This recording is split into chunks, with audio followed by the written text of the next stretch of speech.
আসসালামু আলাইকুম ওয়া রাহমাতুল্লাহি ওয়া বারাকাতুহু।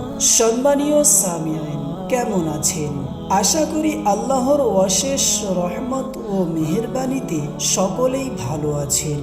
সম্মানীয় সামিঈন, আল্লাহ আল্লাহ কি সুমধুর নাম, পড়বে যত ঝরবে তত রহমত অবিরাম।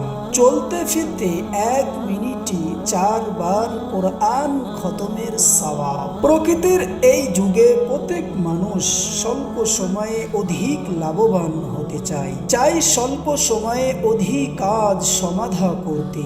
সেক্ষেত্রে আমরা কেনই বা পশ্চাৎপদ থাকবো? আল্লাহ পাকের রহম করমের জন্য আমাদেরকে আত্মোৎসর্গ করা কর্তব্য, যেহেতু তিনি আমাদেরকে এক সুবর্ণ সুযোগ দান করেছে। হাদিসের মধ্যে পাওয়া যায়, যদি কেউ একবার সূরা ইখলাস পড়ে তাহলে 1/3 অংশ কোরআন পাঠের সমতুল্য সওয়াব পাবে।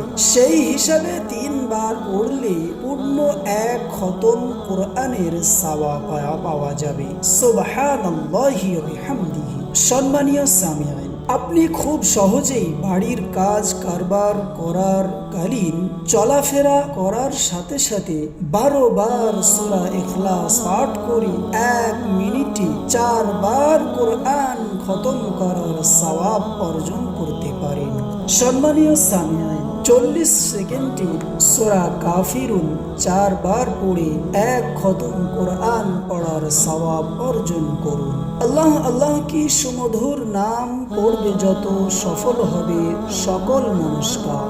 সম্মানীয় সামিঈন, এই ছিল আজকের আলোচ্য বিষয়। দেখা হবে অন্য কোনো হাদিস নিয়ে, অন্য কোনো আমল নিয়ে। ততক্ষণ সকলেই সুস্থ থাকবেন, ভালো থাকবেন, আমার জন্য দোয়া করবেন।